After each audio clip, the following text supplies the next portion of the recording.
দেখেন আওয়ামী লীগই প্রথম বলতেছে সামনে যাওয়ার লোক জামাত ইসলাম, আমরা নামাজ পড়ে পারি, আমরা কি পড়াবার বাড়িতে। বিএনপি বলতেছে খুব বেশি পারলে আমি আকামত দেবো ভাই। আজকে আমার বড় খুশি, আমার হাসান হোসেনকে ছাড়তেছি, কিন্তু আমার বাবার সঙ্গে আমার দেখা হবে। তার মেয়ে রাসূল বলেছেন, ফাতেমা তোমার বাবা বিশ্বনবী বলে তুমি জান্নাতে যাবে, এইটা কখনোই যেন স্বপ্ন দেখো না মা, কখনোই যেন স্বপ্ন দেখো না। এর মধ্যে আওয়ামী লীগ গেছে, বিএনপি গেছে, জামাত গেছে, এই তিন দল গেছে, কিন্তু হুজুর যায়নি। তিন দলই গেছে কিন্তু হুজুর যায়নি। হুজুর অসুস্থ হয়ে সেদিন আর যায়নি। এখন আওয়ামী লীগ, বিএনপি আর জামাত তিন দল বলতেছে কে রে হুজুর যে আসলো না, এখন সামনে কে যাবে? তখন আওয়ামী লীগ বলতেছে সামনে যাওয়ার লোক জামাত ইসলাম। দেখেন আওয়ামী লীগই প্রথম বলতেছে সামনে যাওয়ার লোক জামাত ইসলাম, আমরা নামাজ পড়ে পারি, আমরা কি পড়াবার বাড়িতে। বিএনপি বলতেছে খুব বেশি পারলে আমি আকামত দেবো ভাই, ওই সামনে যাওয়ার ক্ষমতা আমার নাই। এখন দেখেন তো তিন দল, আওয়ামী লীগ, বিএনপি আর জামাত, এখন তিন দলের মধ্যে কাকে আপনারা সামনে দিচ্ছেন?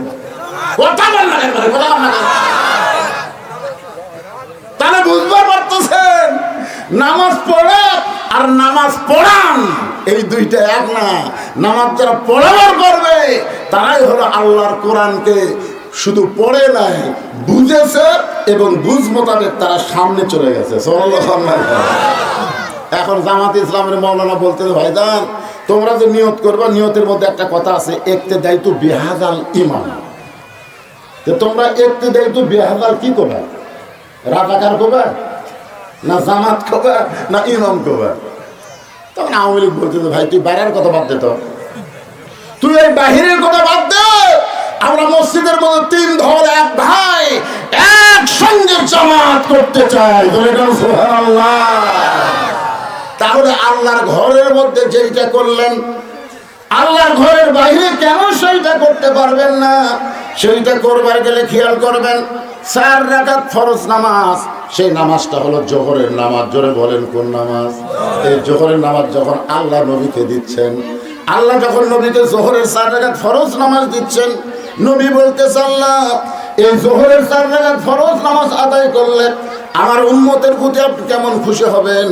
আল্লাহ বললেন হাবিব এই জোহরের 4 রাকাত নামাজ আমি কার কাছ থেকে নিয়েছি আপনি কি জানেন?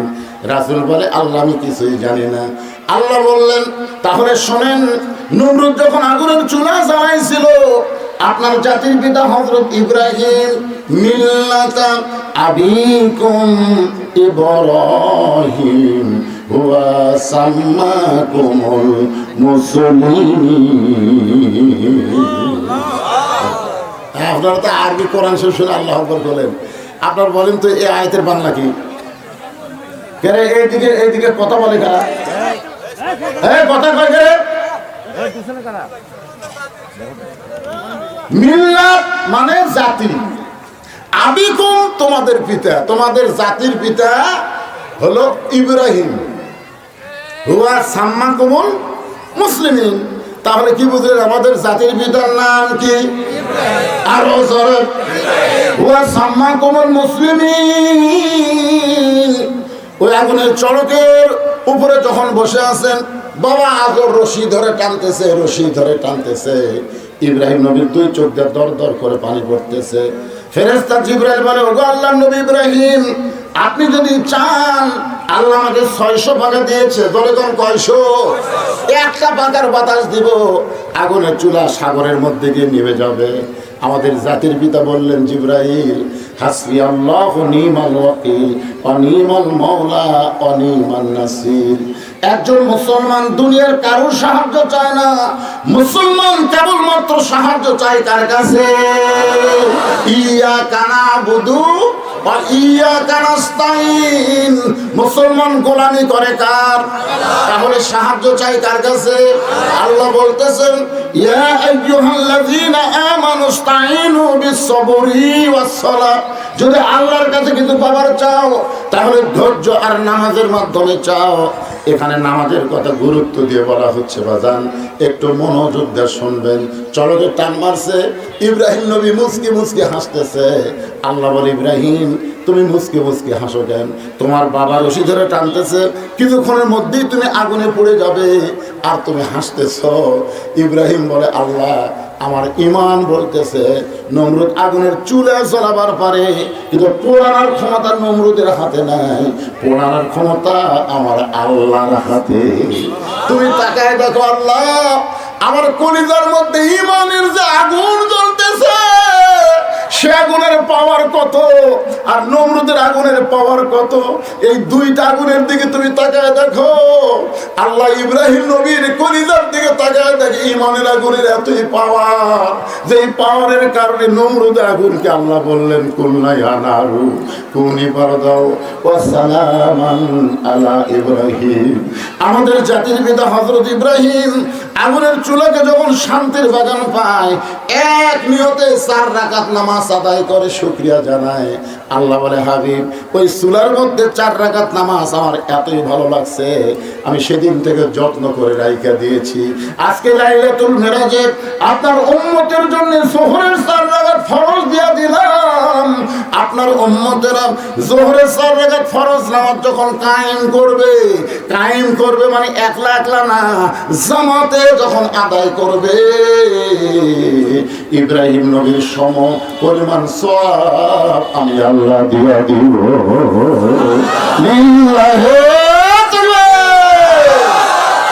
আসরের 4 রাকাত ফরজ নামাজ, নবী বলেন, আল্লাহ এই 4 রাকাত ফরজ নামাজ আদায় করলে আপনি আমার উম্মতের প্রতি কেমন খুশি হবেন। আল্লাহ বলে, হাবিব আপনি যে কোরআন শরীফ আপনার উপর নাজিল করেছি, এই কোরআনের মধ্যে সবচাইতে বেশি যেই নবীকে নিয়ে আলোচনা করা হয়েছে, এই নবীর নাম হলো মুসা কালিমুল্লাহ। ধরে বলেন নাম কি? 3 দিকে ভারত, একদিকে সাগর, মিঠুন চক্রবর্তী, যাকে ফাটা কেষ্ট, আমাকে যুবকেরা ছিল ফাটা কেষ্ট। কি কেষ্ট রে মুরব্বী, আপনি বোঝেন? ওরে বাবা, এরে যুবকেরা ফাটা কেষ্ট বোঝো? মিঠুন চক্রবর্তী আজ থেকে 6 দিন আগে ফেসবুকে একটা স্ট্যাটাস দিয়েছে, বাংলাদেশের 3 দিকে ভারত, একদিকে সাগর, যদি ভারত বাংলাদেশকে আক্রমণ করে দখল করতে 15 দিন লাগবে না। শালা ফাটা কেষ্ট কয় কি রে? বাংলাদেশ দখল করতে নাকি ভারতের 15 দিন লাগবে না। কারণ কি? বাংলাদেশ পলানোর কোনো জায়গা নাই, 3 দিকে ভারত আর একদিকে কি সাগর। ফাটা কেষ্ট মিঠুন বলতেছে 15 দিনই লাগবে না। আমি সাথে সাথে ফেসবুকে একটা স্ট্যাটাস দিছি, বুঝছেন?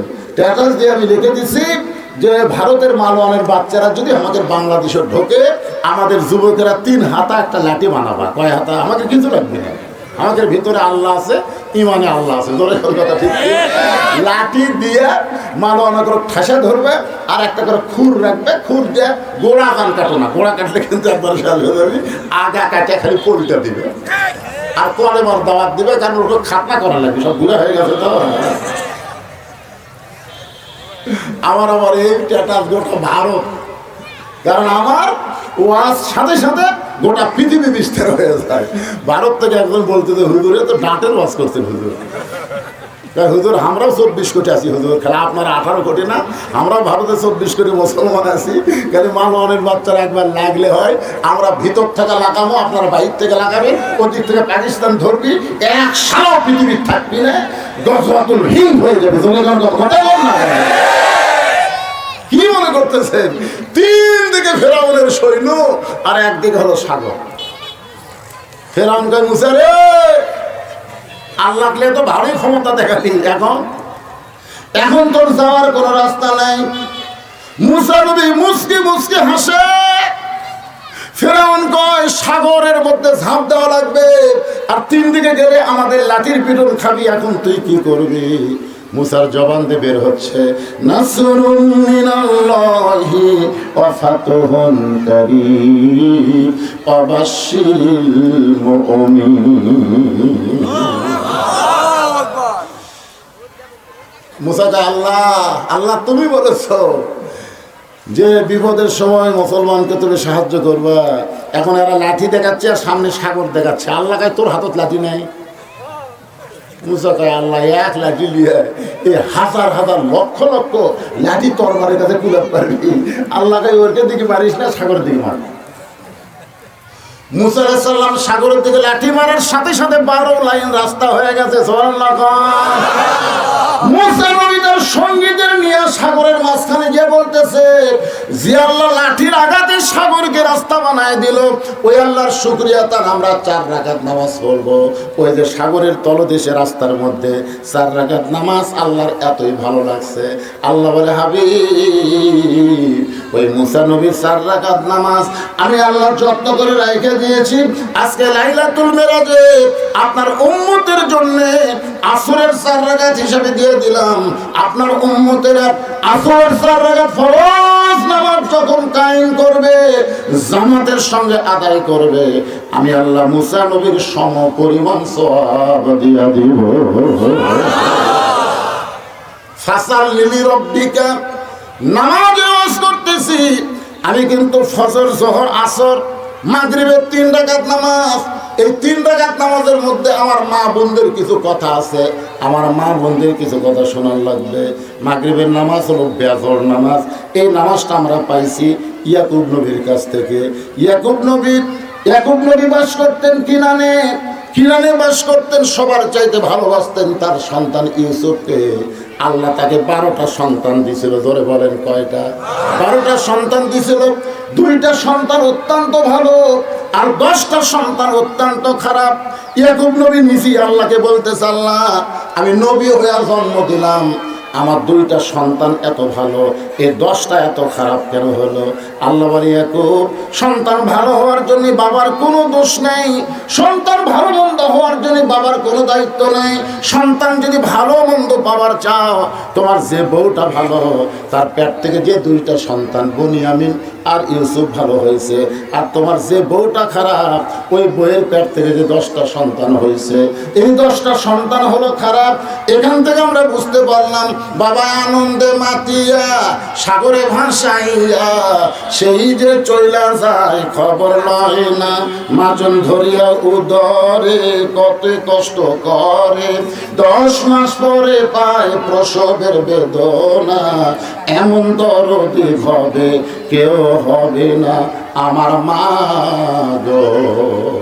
একটা নেপোলিয়ন বলেছে, ভালো একটা সন্তান যদি চাও তাহলে ভালো একটা মায়ের দরকার। ভালো একটা মা যদি না হয়, ভালো সন্তান ছিল, প্রসব বেদনা তারা সহ্য করেছে। আমরা স্টেজের উপর যে 3 জন বসে আছি, আমরা কি সিজার করা? কথা কান্না করে সিজার করা? আর এখনকার মায়েরা সিজার ছাড়া বোঝে? একটা ভ্যান চালকের বউ সিজার করে। সিজার করা মানে কি? মেয়ে মানুষ পেট কাটে, সিজার যে ডাক্তারগুলা করে ওরা মেয়ে মানুষ। মরদ মানুষ লাইড়ে ছেড়ে কুটি বাচ্চা থামায়, বাচ্চার ঘুম ভাঙ্গা চোপড় থামাতে পেটের বাচ্চার ঘুম ভাঙ্গে মিশাই টাকা কামাইয়ের জন্য কয় পানি শুকে গেছে, বেকা হয়ে আছে, এখন কি করবি পেট টাকা। এই মায়েদের বলতেছে, মা শোনেন, পেটে বাচ্চা আসার সঙ্গে সঙ্গে আল্লাহ আপনাদের মাসিক ব্যায়াম বন্ধ করে দিছে। যে মাসিক ব্যায়াম চালু থাকলে নামাজ পড়া যায় না, রোজা করা যায় না, কোরআন শরীফ স্পর্শ করা যায় না, কিন্তু সন্তান আসার সাথে সাথে আল্লাহ সেই অসুখটা বন্ধ করে দিল। কারণ কি? যে সন্তান পেটে থাকা অবস্থায় মায়ের ইবাদতের যেন কোনো কমতি না হয়, আর মায়ের ইবাদতের সাথে সাথে আল্লাহ পেটের বাচ্চাকে ইবাদতের সম্পর্ক করে দেয়। পেটে বাচ্চা নিয়ে মা রুকুর থেকে সেজদাত গেছে, পেটের বাচ্চার বয়স হলো 5 মাস। ফেরেশতাকে আল্লাহ দেখেন আপনার বান্দি সেজদা করতেছে, পেটের বাচ্চা পেটের মধ্যে একদম দুমড় খাচ্ছে, আল্লাহ পেটের বাচ্চার কষ্ট হচ্ছে না। আল্লাহ কয় ফেরেশতা সাক্ষী থাক, যেই মা পেটের বাচ্চা নিয়ে নামাজ পড়লো, এই মা শুধু নিজে নামাজ পড়লো না, পেটের বাচ্চাকেও নামাজি বানায় দিল। দেখবেন অনেক বাচ্চাকে নামাজের কথা বলা লাগে না, 2-4 বার বললি নামাজে শুরু হয়। আর কতগুলো আছে ঘাট কাট করে যায়, কারণ যতক্ষণ পেটে আসছিল ওর মা এক উত্তর নামাজ পড়ে। আমার এলাকার এক ছেলে করে, হুজুরে 11 মাস খিদা কম, কিন্তু রোজার মাসে আমার এত খিদা লাগে। আমি বললাম তোর মা বাসা আছে? আছে। তো মায়ের কাছে যা। তোর মা কেমনি জানবে? আরে যাস না কেন? ওই মায়ের কাছে যায় বলতেছে, মা আমার 11 মাস খিদা কম, কিন্তু রোজার মাসে খিদা কেন বেশি? বলে তোর দাদি এই সর্বনাশ করছে, তোর দাদি কারণ তুই যখন আমার পেটে ছিলি রোজার মাসে, তোর দাদি বললো বৌমা খবরদার, রোজা থাকলে কিন্তু পেটের বাচ্চা শুকে যাবে। তাহলে তোর দাদির কথা মতো আমি রোজার মাসে খাসি, তুইও খাসি। রোজার মাসে তোর পেটের মধ্যে খাওয়া শুরু হচ্ছে রে, এই জন্য বাড়ি আসা তুই আর রোজা থাকবার পারতেছিস না। এই জন্য একটা মা যদি ভালো হয়, পেটের বাচ্চা আল্লাহর ওলি হয়ে যায়। জনগণ কথা ঠিক কিনা? এ মায়েরা শোনেন, ইয়াজিদ এত খারাপ হলো কেন, হাসান হোসেন এত ভালো হলো কেন? খালি দুইটা মায়ের জীবনে পড়ে দেখেন। ইয়াজিদের মায়ের নাম হলো লাইসা বিনতে সাইবা, আর হোসেনের মায়ের নাম হলো ফাতেমা তুজ জোহরা। জনগণ কথা ঠিক কিনা? এই দুই মায়ের জীবনে কিনতে পাওয়া যায়। ইয়াজিদের মা, ইয়াজিদ এত বদমাইশ কেন হলো? হযরতে মুআবিয়া তো ভালো ছিল, কাতেবে ওহী। আল্লাহ নবীর যে কয়জন সাহাবী ওহী লিখতেন, তার মধ্যে হযরতে মুআবিয়া রাদিয়াল্লাহু তাআলা অন্যতম একজন সাহাবী। সুবহানাল্লাহ বলেন না কেন? কিন্তু বাপ তো ভালো, আল্লাহ নবীর সাহাবী। ইয়াজিদ এরকম খারাপ মাল কেন হলো? এই লাইসা বিনতে সাইবা, সাইবার বেটি লাইসা 4 জায়গায় বিয়ে হয়েছিল, কোনো কিতাবে লিখছে 5 জায়গায় বিয়ে হয়েছিল। স্বামী সংসার করে না, আর স্বামীর সাথে ভালো লাগে না। পরে শেষে সাইবার বন্ধু ছিল আবু সুফিয়ান। আবু সুফিয়ানের সাথে মিল করে অনেক টাকা যৌতুক দিয়ে ওই হযরত মুআবিয়ার সাথে বিয়ে দেয়। আর মুআবিয়া তখন কাফের ছিল, যখন বিয়ে হয়েছিল তখন কাফের ছিল। তখন কি ছিল? আবু সুফিয়ান 1 নম্বর কাফের, বেটা মুআবিয়া 1 নম্বর কাফের ছিল। মক্কা বিজয়ের দিনে ওই বাপ বেটা দুইজনে মুসলমান হলো। মক্কা বিজয়ের দিনে ঠেলাত পড়া মুসলমান, বোঝেন না? তো যাই হোক, ওই ইয়াজিদের মা হলো লাইসা বিনতে সাইবা, আর হাসান হোসেনের মা গভীর রাত্রে স্বামীর বুকে মাথা রেখে কাঁদতেছে। হযরত আলী কবরে চুম্বন দিয়ে বলে, ফাতেমা এই গভীর রাত্রে কান্দো কেন? ফাতেমা বলে, স্বামী গো, আপনি জানেন না আল্লাহ তাআলা আমার দোয়া কবুল করেছে। আলী বলে, ফাতেমা দোয়া কবুল করা হলো আনন্দের কারণ, তুমি কেন কাঁদতেছো? ফাতেমা বলে, স্বামী গো, কি দোয়া কবুল করছে আপনি কি শুনবেন না? আলী বলে, ফাতেমা কি দোয়া আল্লাহ কবুল করেছে? ফাতেমা বলতেছে, পর্দার মধ্যে আমার মৃত্যু হবে। আলী বলে, ফাতেমা রে, সারা জীবন তুমি পর্দা করলা, তোমার মৃত্যু তো পর্দার মধ্যেই হবে। ফাতেমা বলতেছে, এই মৃত্যু কবে হবে সেইটা কি শুনবেন না? আলী মুসকে মুসকে হাসে আর বলে, পাগলি, মরার খবর মানুষ কোনোদিন বলতে পারে না, কে কখন মরবে এটা মানুষ কোনোদিন বলতে পারে না। ফাতেমা বলতেছে, আল্লাহ যদি জানায়, যেই বলছে আল্লাহ যদি জানায়, সঙ্গে সঙ্গে হযরত আলী চমকে উঠছে। আল্লাহ তাহলে কি জানাইলো? ফাতেমা বলতেছে, আজকে গভীর রাত্রে আমার মৃত্যু হবে। যেই কইছে গভীর রাত্রে মৃত্যু হবে, গাছের গোটা কাটলে গাছটা কেমন পড়ে যায়, হযরত আলী তেমনি পড়ে গেলেন ঘরের মাঝে। মা ফাতেমা মুচকি মুচকি হেসে স্বামীর মাথাটা উড়াতের উপরে নিয়ে কপালে একটা চুমা দেয়, বলে, স্বামী গো, আর কোনোদিন আমি সাজতে পারবো না, আর কোনোদিন আপনাকে খেদমত করতে পারবো না। ওগো স্বামী, আপনার কবরে চুমা দিয়ে বললাম, এমন করে আপনি কাঁদবেন না, কারণ এই দুনিয়া থাকার জায়গা না, এই দুনিয়াতে আসলে যাইতে হবে। তুমি যত বড় বিল্ডিং বানাও, তুমি যত সুন্দর বাড়ি করো, ইমাম গাজ্জালি বলেছেন যে যত সুন্দর বাড়ি করবে তার মরার কষ্ট তত বেশি হবে। কারণ গোটা বাড়ি আগে তাকে দেখানো হবে, এই দেখ তোর সবার ঘর, তোর কি সুন্দর ঘর, তোর কি সুন্দর থাকার জায়গা। কিন্তু এখন জীবন কবজ করলে দেখ তোর জায়গা কোন জায়গায়, তোর জায়গার কোনো কবর, কোনো দরজা নাই, জানলা নাই। এই অন্ধকার কবরে কেমনে থাকবি? যে দুনিয়াতে যত সুন্দর বাড়ি করবে তার মরার সময় তত কষ্ট হবে, আর যে যেমন তেমন বাড়ি থাকবে তার কবরে যাইতে কোনো কষ্ট হবে না। যত মানুষ এখানে আমরা বসে আছি ভাইজান, সবাই বিশ্বাস করেন আসলে যাইতে হবে। জোরে বলেন, আসলে কি হবে? ফাতেমা বলে, স্বামী গো, আইছি যখন আমার যাইতে হবে, কিন্তু আমি যাওয়ার সময় আপনাকে বলতেছি আমার 3টা চাওয়া আপনি পুরো করবেন, আমার 3টা চাওয়া পুরো করবেন। আলী কান্দার বলে, ফাতেমা তোমার বাবা গরিব আলীর সঙ্গে তোমাকে বিয়ে দেওয়ার পরে সবসময় তোমাকে নসিহত করেছে, ফাতেমা আমার আলীর যেন কষ্ট দিস না। দুনিয়ার জীবনে কিছুই চাইলেন না, আজকে মৃত্যুর সময় তুমি কি চাইবা ফাতেমা? সঙ্গে সঙ্গে ফাতেমা বলে, স্বামী গো আমার 1 নম্বর চাওয়া হলো, আমার 1 নম্বর চাওয়া হলো আমার লাশটা রাতের অন্ধকারই আপনি দাফন করবেন। আমি রাতের বেলা মরবো, আর দিনের বেলা কবর দিলে আমার পর্দার খেলাপ হয়ে যাবে, দুনিয়ার মানুষ ফাতেমার কবর খবর পাবে। আমার 2 নম্বর চাওয়া হলো আমার কোনো জানাজার ব্যবস্থা করবেন না, আমার কোনো জানাজার ব্যবস্থা করবেন না। আমার 3 নম্বর চাওয়া হলো আমার লাশটা কিন্তু খাটনিতে তুলবেন না, কারণ 4 জন পুরুষ মানুষ খাটনি কান্দে নেবে। আমি ফাতেমার বড় লজ্জা হয়, আমি চোখ বন্ধ করে দেখছি 4টা পুরুষ খাটনি কান্দে নেওয়ার নাই। যদি আমার বাবা আজকে দুনিয়াতে থাকতো, মরা মেয়ের লাশের খাটনি বাবা কান্দে নিবার পারতো। আমার হাসান হোসেন যদি বড় হইতো, মায়ের লাশের খাটনি কান্দে দিবার পারতো। কিন্তু 6 মাস আগে আমার বাবা দুনিয়া থেকে চলে গেছে।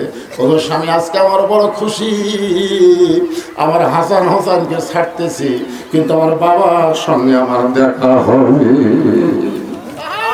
ওগো স্বামী আমার 3টা চাওয়া আপনি পুরো করবেন। গভীর রাত্রে হযরত আলী আবু যর গিফারির জাল্লার কাছে গিয়ে কাঁদতেছে। আবু যর বের হয়ে বলতেছে, কেন কাঁদতেছেন রাত্রে বেলায়?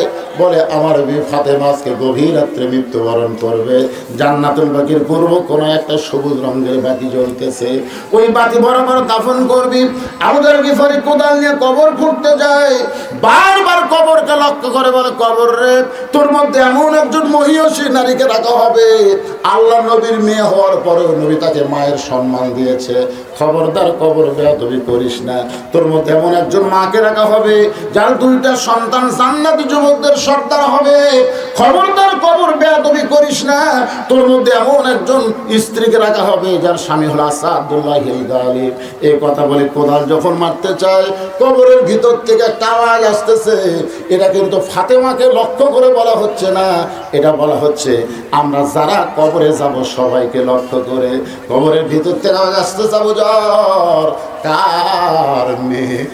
রাসূল বলেছেন, ফাতেমা তোমার বাবা বিশ্বনবী বলে তুমি জান্নাতে যাবে, এইটা কখনোই যেন স্বপ্ন দেখো না মা, কখনোই যেন স্বপ্ন দেখো না।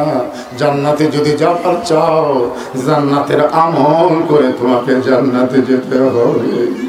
আবু যর কার মা, কার মেয়ে, কার বিবি, এইটা কবর দেখবে না, কবর দেখবে আমল যদি ভালো হয় কবর জান্নাতের বাগান হয়ে যাবে, আর আমল যদি খারাপ হয় কবর জাহান্নামের গর্ত হয়ে যাবে।